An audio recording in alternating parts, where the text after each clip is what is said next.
इन्हीं एनर्जीज को आपको पहचानना है।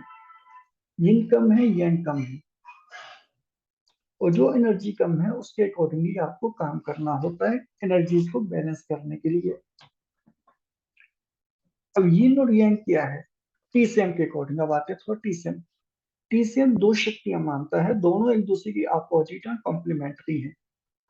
यिन के बिना yang नहीं है और yang के बिना यिन नहीं हो सकता। और यदि yang को लगातार कंज्यूम करता है और yang यिन को लगातार कंज्यूम करता है, और यिन में से yang निकलता है, yang में से यिन निकलता है, दोनों एक दूसरे के प्रोड्यूसर और एक दूसरे के कंज्यूमर भी हैं। एक के बिना दूसरे की कल्पना नहीं कर सकते। एक है तो दूसरा है, अदरवाइज दोनों ही नहीं है। ये अपने आप में एक डुअलिटी कह लें या कॉम्प्लीमेंट्री कह लें, कुछ भी कह लें इसको। एक की एब्सेंस में दूसरी एनर्जी नहीं हो सकती। yang के बिना आपको yin नहीं दिख सकता, दिख नहीं सकता, yin हो ही नहीं सकता। yin कहाँ से आएगा, इस चीज को में कॉन्सेप्ट को अच्छे से समझ लेना। yin कहाँ से आएगा, yin is being produced by yang, yang में से yin की उत्पत्ति है, पहली बात। और yin ही yang को खा रहा है, कंज्यूम कर रहा है, और yin में से yang की उत्पत्ति हो रही है, और yang ही yin को कंज्यूम भी कर रहा है। yin के बीज yang में है, yang के बीज yin में है। yin को बढ़ने के लिए, yin को होने के लिए yang का होना जरूरी है, क्योंकि yang में yin के बीज है और yin के बीज yang में है, दोनों एक दूसरे को प्रोड्यूस कर रहे हैं। अब ऐसे प्रोड्यूस करते चले जाएंगे, प्रोड्यूस करते चले जाएंगे, ये तो किसी भी लेवल तक जा सकते हैं। लिमिट क्या है, लिमिटेशन कहाँ से लाई जाए, लिमिटेशन के लिए क्या तीसरा प्रोडक्ट कोई मार्केट में आएगा, नहीं। लिमिटेशन भी दोनों एक दूसरे के ऊपर लिमिट है, दोनों एक दूसरे को कंज्यूम भी कर रहे हैं और दोनों एक दूसरे को प्रोड्यूस भी कर रहे हैं। एक का होना दूसरे के ऊपर टिका हुआ है और दोनों कॉम्प्लीमेंट्री हैं, एक दूसरे कॉम्प्लीमेंट्री हैं, हालांकि डुअलिटी भी है।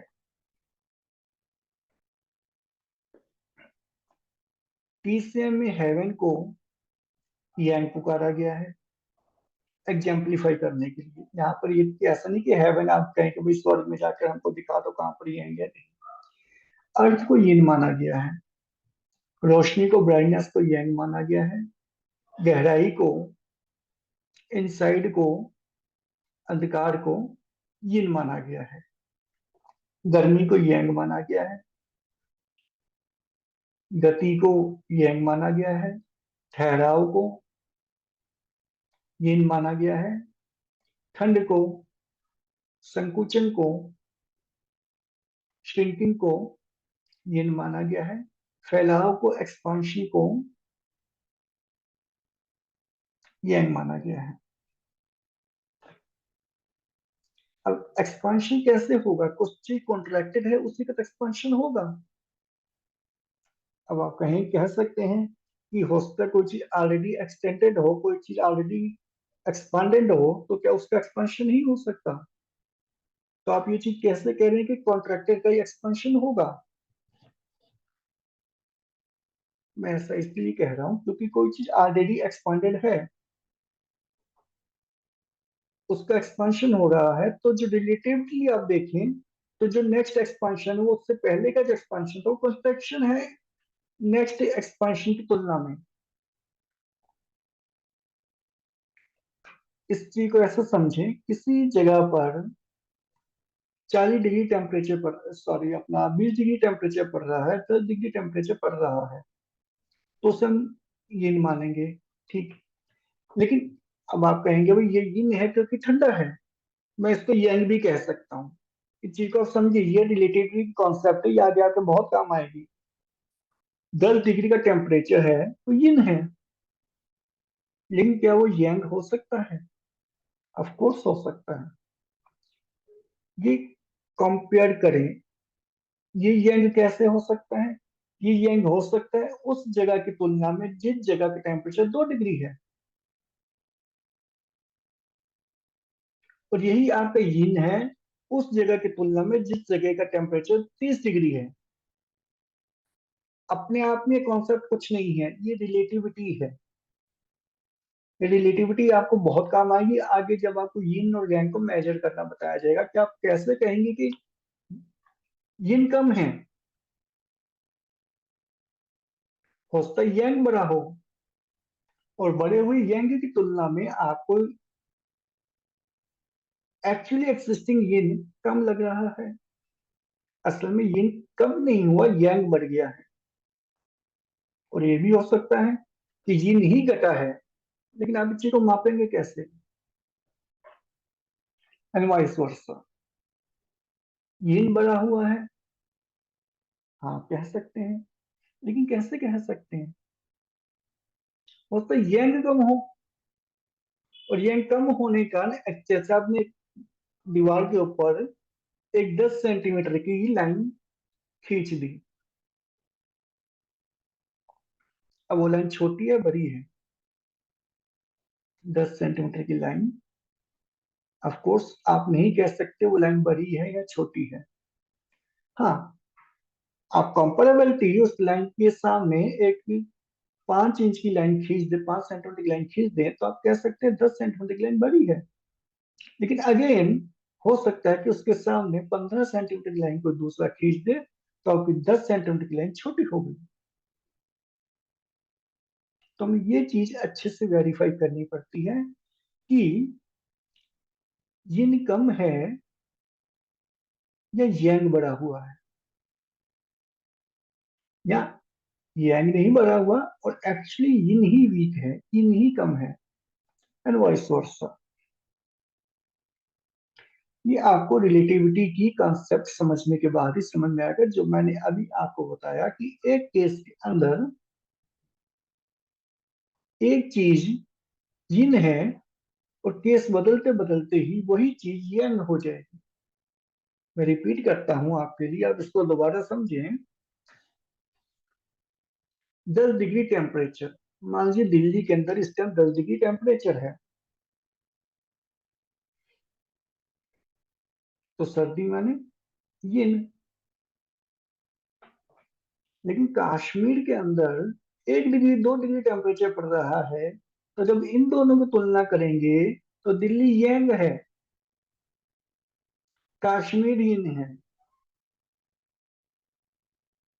और बॉम्बे में मान लीजिए टेम्परेचर उस टाइम 22 डिग्री चल रहा है, तो आप क्या कहेंगे?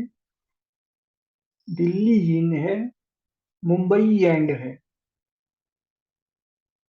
और जैसे दिल्ली से कश्मीर का तुलना करेंगे, कश्मीर यंग, कश्मीर यिन हो जाएगा, और दिल्ली आपका यंग हो जाएगा। यही कॉन्सेप्ट आपको आगे लगेगी जब आप कुन का यूज करना सीखेंगे, कि एक्यूप्रेशर के जो पॉइंट है उनको कैसे, डिस्टेंस कैसे मापनी है कुन का यूज करके। अब कुन क्या है? कुन जैसे आपके सेंटीमीटर इंचेस किलोमीटर होते हैं, उसी प्रकार से यूनिट है एक्यूप्रेशर पॉइंट की डिस्टेंस को मापने की। ये भी रिलेटिव है, फिक्स नहीं है। जैसे 1 इंच आपका हर जगह 1 इंच है, कुन body to body, patient to patient change होता है। ये आप रिलेटिविटी इसको समझना है। तो यिन और यांग, इसके मैंने आपको थोड़े एग्जांपल दिए। यांग आपका सूरज है, चांद आपका यिन है, हेवन आपका यांग है, अर्थ आपकी यिन है। अब जेंडर की बात करें तो मेल आपका यांग है, वीमेन आपका यिन है। दो फोर्सेस इस प्रकार से कंप्लीटली एग्जाम्पल से मैंने आपको बता दी, ठीक है ना? अब एक के बिना दूसरा नहीं है, ये भी आप याद रखें। अंधकार के बिना उजाला नहीं है, उजाले के बिना अंधकार नहीं है। एक इंसान जो बचपन से नेत्रहीन है, आप उसको अंधेरे और उजाले का फर्क कैसे बताएंगे?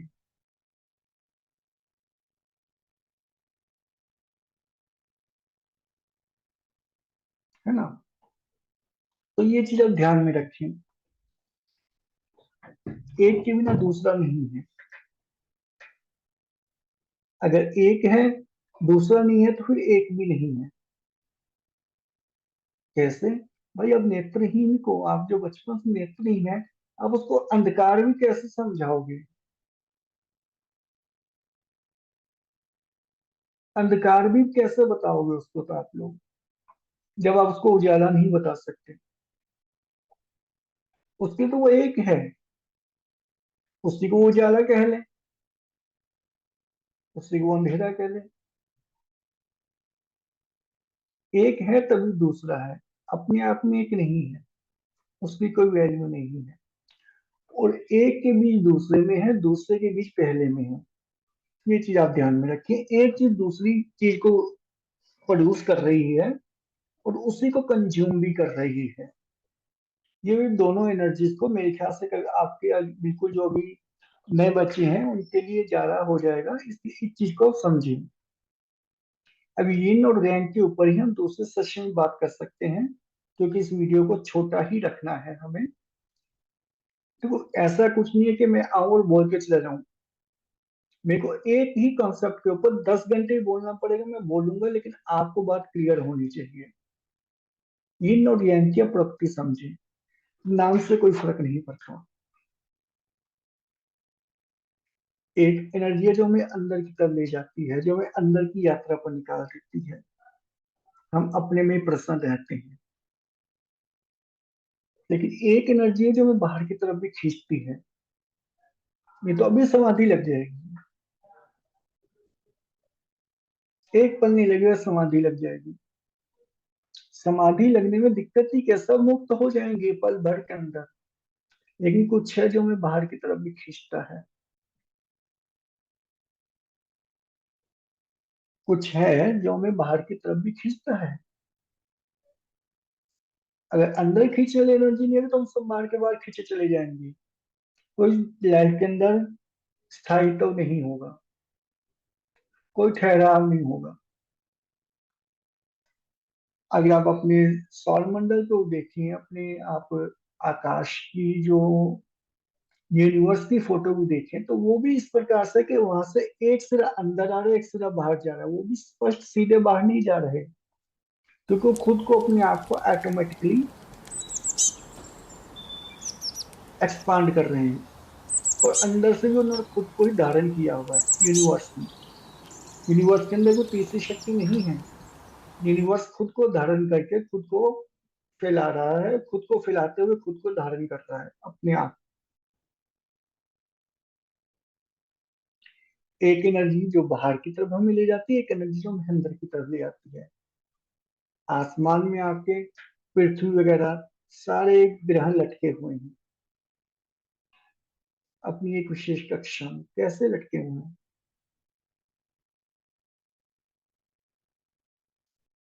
गुरुत्वाकर्षण तो सबको अपनी तरफ खींच रहा है, सब आपस में टकरा के सिमट जाने चाहिए। लेकिन एक एनर्जी है जो हमें बाहर की तरफ सटा के रखी हुई है। अब मैग्नेट का एग्जांपल है। मैग्नेट के दो टुकड़े आप आपस में चिपकाएं, चिपक जाते हैं, उनको खींचते हैं। लेकिन उनके उल्टे ध्रुव जो है, वहां से आप उनको चिपकाएंगे, वो नहीं चिपकेंगे, वो प्रति आकर्षण करेंगे, एंटी अट्रैक्शन करेंगे। आपको उनको दोनों को चिपकाने में बहुत हार्ड वर्क लगेगा। ये दो ही एनर्जी हैं जिन्हें अलग अलग रूपों में, अलग अलग नामों में आप समझ सकते हैं, किसी भी नाम से बुला सकते हैं। बात समझने की है कि आप इन दो एनर्जीज को भी समझ जाएं। तो दोनों एनर्जी चुंबक में ही है। है ना? ऐसा तो नहीं है कि प्रति आकर्षण की शक्ति कहीं और है और आकर्षण की शक्ति कहीं और है। जैसे आप चुंबक के ध्रुव घुमाते हैं, वो प्रति आकर्षण हो जाता है।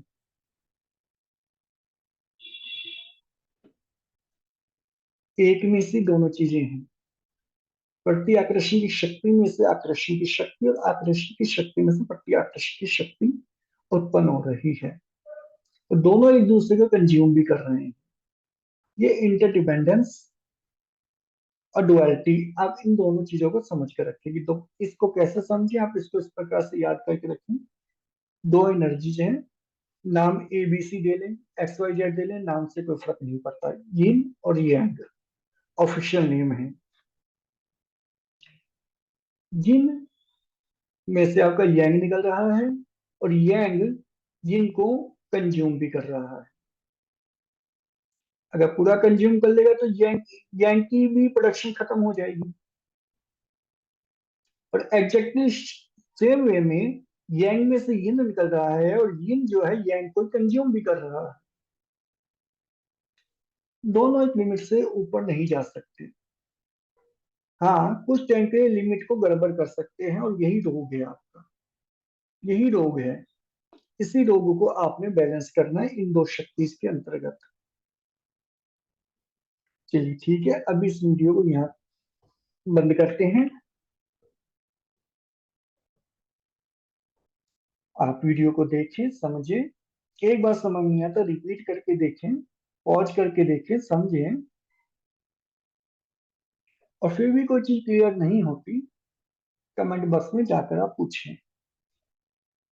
एक बात देखो कंफर्म है, भरेगा वही जो पूछेगा, जो पूछेगा नहीं वो आगे भरेगा भी नहीं। अब इस बात से मत पूछ सोचे कि मेरे को समझ नहीं आया कि तो नहीं, समझ में आना ही आना बुद्धिमानी की निशानी नहीं है।